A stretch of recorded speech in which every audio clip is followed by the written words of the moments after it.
Aduh, halo teman-teman semua. Saya baru aja selesai sholat. Jadi ngomongin soal tentang sepulang dari masjid itu saya masih ingat dulu ya waktu zaman lagi sulit, zaman lagi susah, zaman lagi berjuang beresin utang-utang. Jadi ketika itu saya bertemu dengan guru saya di masjid. Biasa pas waktu di musola itu di masjid, saya nanya ya, Pak, gimana nih? Saya ini kan punya utangnya gede 7,7 miliar. Apa wejangan yang bisa saya lakukan sehingga nanti bisa selesai nih masalah ya. Dan yang menarik adalah ujangan saya ini, ujangan dari guru saya itu tidak disangka-sangka ya, tidak diduga-duga, karena saya bertanya kepada orang yang memang itu backgroundnya pengusaha, bukan ustadz.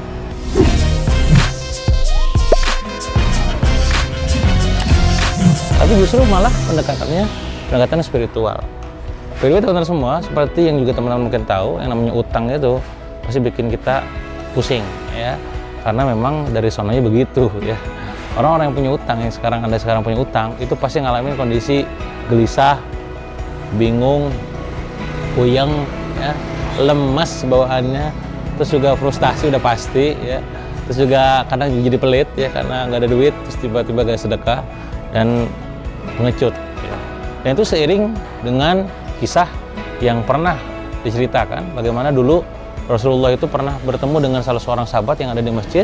Di saat orang lain pada bekerja, ini malah diam mulu gitu. Diam mulu, ditanya sama Rasul, kenapa wahai engkau, ya, kenapa kamu teh gitu ya zaman sekarang mah. Ya dia bilang, bahwa iya ya Rasul, saya masih punya utang nih, bingung. Langsung Rasul ngasih sebuah petuah ya, mau nggak saya ajarkan sebuah doa yang ketika kamu amalkan itu bisa lepas dari utang masalah tersebut. Jawabannya adalah mau. Doanya tahu teman-teman, yang mungkin juga sering teman-teman baca di setiap pagi, saat baca surat pagi ataupun sore ya. Apa itu? Allahumma inni a'udzubika minal hammi wal hazan, a'udzubika minal azzi wal kasal, a'udzubika minal jubni wal bukhli, a'udzubika min ghalabati din wa qahri rijal. Ya, jadi kalau kita perhatikan satu-satu nih, minal hammi wal hazan, berlindung kepada engkau dari ham, gelisah dan malas, kasal. Minal azzi wal kasal, dari lemah, lelah dan malas. Jubni wal bukhli, dari pengecut dan bahil, pelit. Minggolabati dain, kesewenang-wenangan orang dan lilitan hutang.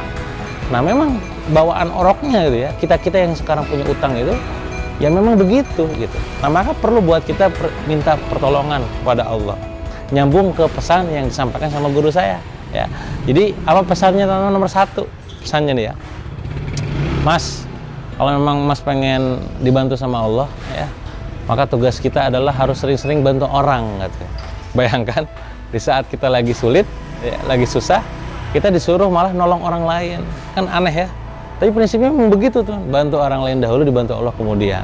Kalau kita pengen dipermudah urusannya di muka bumi ini, maka permudah urusan orang lain. Itu ada hadisnya banyak tuh.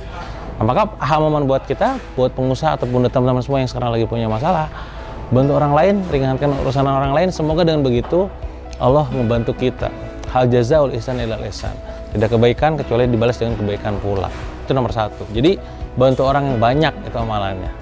Nomor dua adalah yang juga ini menarik adalah, Mas, kita ini harus ngecek kondisi hubungan kita dengan orang tua dan pasangan kita. Wow, ini menarik ya buat kalian sekarang masih punya orang tua, harus dicek nih apakah orang tua Anda ini ridho dengan usaha Anda atau tidak. Itu nomor satu. Kedua adalah kalau Anda yang udah punya pasangan, cek pasangan Anda tuh ridho dengan apa yang Anda lakukan enggak. Jangan-jangan nih tiap harinya tuh nyebelin mulu gitu ya. Nah itu perlu dicek ya, karena ini ternyata keriduan pasangan, ridhonya orang tua menentukan hasil yang kita dapat ya, sehingga nanti kita bisa bergerak dengan leluasa. Itu nomor dua. Jadi cek ridho dari orang tua dan juga pasangan. Nah nomor tiga ini juga sangat menarik. Apa itu? Ternyata nomor tiga ini adalah, Mas, jaga banget sholat subuh jamaah di masjid dan kita bersedekah di pagi hari saat sholat subuh tersebut. Poin tentang sholat subuh jamaah itu penting dan banyak disampaikan oleh guru-guru kita. Dan poin tambahannya adalah kita perlu mengazamkan, mengkomitmenkan konsisten tentang bersedekah di pagi hari, gitu ya. Kenapa? Karena malaikat turun di pagi hari untuk mendoakan orang-orang yang bersedekah, dan bahkan mendoakan sebaliknya, orang-orang yang pelit itu didoain ya jadi bangkrut gitu kan. Nah kita nih yang sekarang pernah bangkrut atau sedang bangkrut, sedang sulit, sedang pusing, sedang punya utang gitu ya, makanya sedekah paginya kudu digenjot gila-gilaan ya. Sedekah pagi nominalnya nggak harus besar, yang penting konsisten ya. Mungkin di angka 10.000 Tapi kalau tiap hari kan jadi 30 hari tuh, jadi 300.000 ya. Kalau misalkan per pekan pun katakanlah 10.000, sebulan cuma 40.000. Ya jadi buat Anda yang lagi sulit ataupun susahan, nggak usah dulu mikirin target 1 juta, 2 juta, 3 juta, 10 juta, bahkan 10 juta tiap pagi. Yang penting komitmen tiap hari, bismillah, masukin kayak celeng gitu ya di masjid, atau support teman-teman yang memang sekarang lagi bantu program macam-macam gitu ya, lewat sedekah Anda itu. Nah, buat Anda yang juga nanti akhirnya bingung nih, kadang kita mah butuh lingkungan yang positif kan. Nah, maka boleh juga tuh support gerakan dari Sidak ya, Surgakan Indonesia dengan Al-Quran. Ketika Anda support 10.000 per pekan, sebulan itu cuma 40.000. Atau katakanlah kalau Anda punya budget lebih ya silakan. Semoga itu jadi kebaikan buat Anda dan menjadi wasilah lunasnya hutang-hutang Anda, lunasnya segala kewajiban Anda, dan keluar dari permasalahan. Itu aja mungkin teman-teman ya. Jadi intinya adalah 3 pesan di guru saya ini patut kita coba, dan saya sudah mencobanya by the way, dan itu works gitu ya. Tinggal coba Anda buktikan. Nomor 1-nya adalah bantu orang, 2-nya adalah duanya adalah Anda pastikan